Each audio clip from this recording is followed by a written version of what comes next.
ಸಿಕ್ಕಾಕೊಳ್ತಾರೆ ಅಭಿವೃದ್ಧಿಗಳನ್ನು ಮಾಡಿದ್ದಾರೆ. ಅವಾಗಲೇ ತಾನೇ ಬಿಜೆಪಿ ಶಾಪದಿಂದ ಮುಕ್ತಿ ಆಗುತ್ತೆ. ನಾವೇನು ಮಾಡಬೇಕು ಅಂತ ಚರ್ಚೆ ನಡೆಸಿದ್ದೀವಿ, ಅದರ ಪ್ರಕಾರ ಮಾಡ್ತೀವಿ.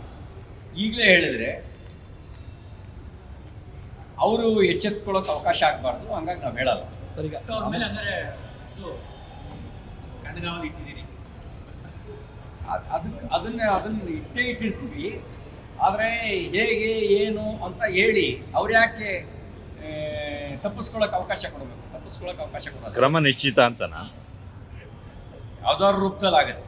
ಸರ್, ಈಗ ಅಯೋಧ್ಯೆಯಲ್ಲಿ ಆದಂಥ ಖರ್ಚಿಗೆ ಸಂಬಂಧಪಟ್ಟಂಗೆ ಇಂಥ ಅಯೋಧ್ಯೆ ನೋಡಿ, ಊಹಾಪೋಹದ ಮೇಲೆ ನೀವು ಪ್ರಶ್ನೆ ಕೇಳ್ತೀರಿ.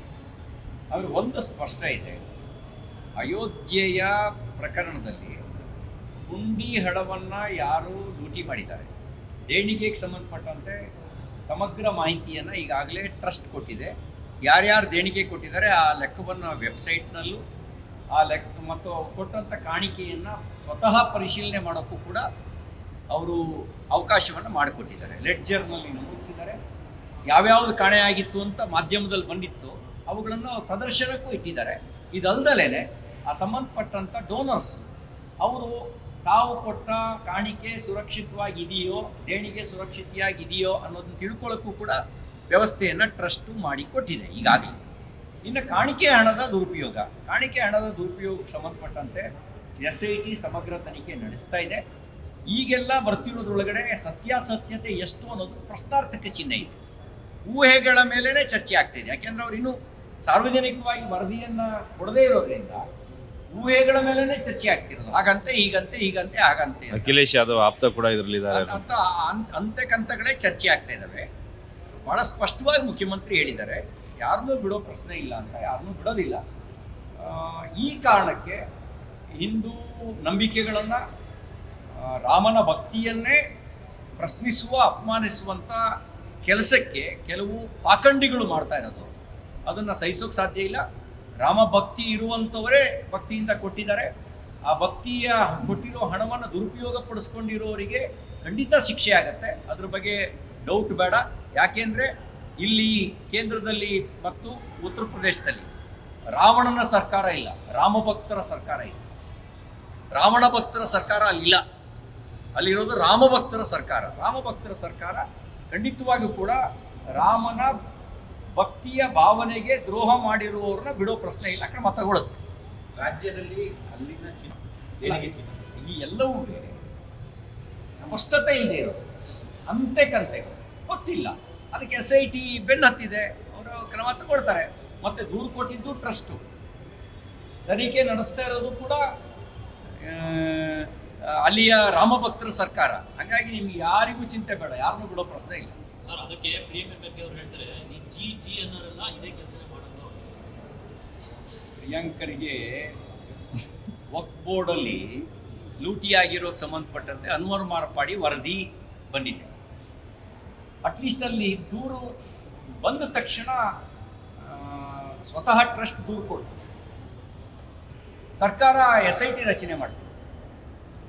ಈ ವಕ್ಫ್ ಬೋರ್ಡ್ ಲೂಟಿಗೆ ಯಾಕೆ ಬಾಯಿ ಮುಚ್ಕೊಂಡು ಕೂತಿದ್ದೀರಿ? ನೀವು ಒಂದು SIT ರಚನೆ ಮಾಡಿ. ವಕ್ಫ್ ಬೋರ್ಡ್ ಲೂಟಿ, ಅದಕ್ಕೆ ಸಂಬಂಧಪಟ್ಟ ನೀವು ಒಂದು SIT ರಚನೆ ಮಾಡಿ. ನಿಮ್ದು ಹೆಂಗಿದ್ರು ಅಲ್ಪಸಂಖ್ಯಾತರ ಪರವಾದ ಸರ್ಕಾರ ಅಲ್ಲ, ಅಲ್ಪಸಂಖ್ಯಾತರ ಹಣ ಲೂಟಿ ಮಾಡಿದವ್ರಿಗೆ ಯಾಕೆ ಸುಮ್ಮನೆ ಬಿಟ್ಕೊಂಡು ಸುಮ್ಮನೆ ಇದ್ದೀರಿ? ಮಾಡಿ. ನಮ್ಮ ರಾಮಭಕ್ತ ಸರ್ಕಾರ, ರಾಮನ ಭಕ್ತಿಯ ಭಾವನೆಗೆ ದ್ರೋಹ ಮಾಡಿರೋರಿಗೆ ಬಿಡಲ್ಲ. ನಿಮ್ದು ಅಲ್ಪಸಂಖ್ಯಾತರ ಪರ ಇರೋ ಸರ್ಕಾರ ಅಲ್ಲ, ಅಲ್ಪಸಂಖ್ಯಾತರ ಹಣ ಲೂಟಿ ಹೊಡೆದಿರೋರಿಗೆ ಯಾಕೆ ಬಿಟ್ಕೊಂಡು ಕೂತಿದ್ರಿ? ಅಧಿವೇಶನ ಇಲ್ಲ, ಯಾಕೆ ಅರ್ಧ ಜನ ಕಾಂಗ್ರೆಸ್ನವ್ರು ಖಾಲಿ ಆಗ್ತಾರೆ ಅಂತನಾ, ಜೈಲಿಗೆ ಹೋಗ್ತಾರೆ ಅಂತನಾ? ಅಧಿವೇಶನ ಕರೆಯೋದು ವಿಳಂಬ ಆಗ್ತಿದೆ ಅಂತ, ರಕ್ಷಣೆ ಆಗಿಲ್ಲ, ವಿಸ್ತರಣೆ ಆಗಿಲ್ಲ. ನನಗಿರೋ ಮಾಹಿತಿ ಆಗಸ್ಟ್ 5ರ ಆಸುಪಾಸಿನಲ್ಲಿ ವಿಧಾನಸಭೆ ಅಧಿವೇಶನ ಕರೀತಾರೆ ಅನ್ನೋದು ಮಾಹಿತಿ ಇದೆ. ಕರೀಲೇಬೇಕು, ಏಕೆಂದರೆ ವಿಧಾನಸಭೆ ಅಧಿವೇಶನ ಆಗದೇ ಇದ್ರೆ ವೋಟರ್ ಅಕೌಂಟ್ ಪಾಸ್ ಆಗಬೇಕಾಗುತ್ತೆ. ಈಗ ಕರೀಲೇಬೇಕಾಗುತ್ತೆ, ಕರೆದ್ರೆ ಕರೀತಾರೆ. ನೀವು ತಪ್ಪಿಸಕ್ಕೆ ರಾಜಕಾರಣದ ವಿಚಾರದಲ್ಲಿ ಕುಮಾರಸ್ವಾಮಿ ಅವ್ರನ್ನ ಡೆಪ್ಯುಟೇಷನ್ ತಗೊಂಡಿದ್ದಾರೆ ಅಂತ ಲಕ್ಷ್ಮಣ್ ಸವದಿ ಅವರು ಈಗ ಬಿಜೆಪಿಯವರು ಸೌದಿಯವರು BJP ಸರ್ಕಾರದಲ್ಲಿ ಹಲವು ಖಾತೆಗಳನ್ನು ನಿರ್ವಹಿಸಿದರು, ಉಪಮುಖ್ಯಮಂತ್ರಿಯೂ ಆಗಿದ್ದರು. ಕಾಂಗ್ರೆಸ್ನಲ್ಲಿ ಮಂತ್ರಿಗಿರಿಗಾಗಿ ಕ್ಯೂನಲ್ಲಿ ನಿಲ್ಲಬೇಕಾದ ಪರಿಸ್ಥಿತಿ ಬಂದಿರೋದ್ರಿಂದಾಗಿ ಅವರು ಈಗೇನಾದ್ರು ಹೇಳಬೇಕಾಗತ್ತೆ. ನಮ್ಮ ಸ್ನೇಹಿತ ಲಕ್ಷ್ಮಣ್ ಸವದಿ ಅವ್ರಿಗೆ ಮಂತ್ರಿ ಸ್ಥಾನ ಸಿಗೋದಾದರೆ ನಾವು ಕೂಡ ಆಲ್ ದ ಬೆಸ್ಟ್ ಹೇಳ್ತೀವಿ. ಇಲ್ಲಿದ್ದರೆ ರಾಜನ್ ಥರ ಇದ್ರಲ್ಲಪ್ಪ, ಅಲ್ಲಿ ಯಾಕೆ ಇಲ್ಲಿ ನೀಡೋ ಸ್ಥಿತಿಲಿ ಇದ್ದವರು ಅಲ್ಲಿ ಬೇಡೋ ಸ್ಥಿತಿಗೆ ಬಂದ್ರಿ ಅಂತ ದುಃಖ ಆಗುತ್ತೆ. ಆದರೂ ನೀವು ನಮ್ಮ ಸ್ನೇಹಿತರು, ಆಲ್ ದ ಬೆಸ್ಟ್. ರಾಷ್ಟ್ರೀಯ ಸ್ವಯಂ ಸೇವಕ ಸಂಘದ ಪಥಸಂಚಲನದಲ್ಲಿ ಎಲ್ಲ ಕಾಲಕ್ಕೂ ಅನುಮತಿಯನ್ನು ಪಡೆದೇ ಮಾಡಿದೆ. ಹೊಸದಾಗಿ ಗೃಹ ಸಚಿವರಾಗಿದ್ದಾರಲ್ಲ, ಅವರಿಗೆ ಅಧ್ಯಯನದ ಕೊರತೆ ಕಾಡ್ತಾ ಇದೆ. ಸಾರ್ವಜನಿಕ ಸ್ವರೂಪದ ಯಾವುದೇ ಚಟುವಟಿಕೆಯನ್ನು ಸಾರ್ವಜನಿಕ ಸ್ಥಳಗಳಲ್ಲಿ ಮಾಡಬೇಕು ಅಂದಾಗ ಅನುಮತಿಯನ್ನು ಪಡೀಲೇಬೇಕು. ಮೈಕ್ ಅನುಮತಿ ಪಡೀಲೇಬೇಕು. ಅದಕ್ಕೆ ಸಂಬಂಧಪಟ್ಟ ಪ್ರಾಧಿಕಾರ ಅನುಮತಿ ಕೊಡಲೇಬೇಕು. ಸ್ಥಳದ ಅನುಮತಿ ಪಡೀಲೇಬೇಕು. ಹಾಗೆ ರೂಟ್ ಮಾರ್ಚು ಪಥಸಂಚಲನ ಆಗಬೇಕು ಅಂತ ಪಥಸಂಚಲನಕ್ಕೆ ಅನುಮತಿಯನ್ನು ಪಡೆಯುತ್ತೆ. ಅದೇನು ಹೊಸದಾಗಿ ಏನು ಹೇಳ್ತಾ ಇದ್ದಾರೆ? ಬಹುಶಃ ಇವರು ತಾನು ಹೊಸದಾಗಿ ಗೃಹ ಸಚಿವರಾಗಿದ್ದಾರಲ್ಲ, ಹಾಗಾಗಿ ತನ್ನ ಇರುವಿಕೆಯನ್ನು ಜನ ಗೃಹ ಸಚಿವರು ಅಂತಂದರೆ ಮರ್ತು ಬಿಡಬಾರ್ದು ಅಂತ ತನ್ನ ಇರುವಿಕೆಯನ್ನು RSSನ ಮೇಲೆ ನಿರಂತರವಾಗಿ ಕಾಮೆಂಟ್ಸ್ ಮಾಡೋದ್ರ ಮೂಲಕ ತೋರಿಸ್ತಾ ಇದ್ದಾರೆ. ನಾವು ಹೇಳಿದ್ದೀವಿ, ಗೃಹ ಸಚಿವರೇ ಮಾಡೋಕ್ಕೆ ಭಾಳ ಕೆಲಸ ಇದ್ದಾವೆ, ಆ ಕೆಲಸ ಮಾಡಿ. ಒಂದು ಗೃಹ ಇಲಾಖೆಗೆ ನಿಮಗೆ ಕಾನೂನು ಸುವ್ಯವಸ್ಥೆ ಕಾಪಾಡೋದು ನಿಮ್ಮ ಜವಾಬ್ದಾರಿ ಇದೆ, ಭಯೋತ್ಪಾದನೆ ನಿಗ್ರಹಿಸೋದು ನಿಮ್ಮ ಜವಾಬ್ದಾರಿ ಇದೆ, ದರೋಡೆ ಅತ್ಯಾಚಾರ ಇಂಥ ಪ್ರಕರಣಗಳು ಆಗದಂತೆ ತಡೆಯೋದು ನಿಮ್ಮ ಜವಾಬ್ದಾರಿ ಇದೆ. ಅಂಥ ಕೆಲಸದ ಕಡೆ ಗಮನ ಕೊಡಿ. ಮಾಡೋಕ್ಕೆ ಕೆಲಸ ಇಲ್ಲದ ಡ್ಯಾಶು ಮನುಷ್ಯ ಅದೇನೋ ಕೆತ್ತಿದ್ದ ಅಂತ ಒಂದು ಗಾದೆ ಮಾತಿದೆ, ಹಂಗೆ ಯಾಕೆ ನೀವು ಮಾಡ್ಕೊತಾ ಇದ್ದೀರಿ ಅಂತ ಅಷ್ಟೇ ಹೇಳಕ್ಕೆ ಬಯಸ್ತೀನಿ.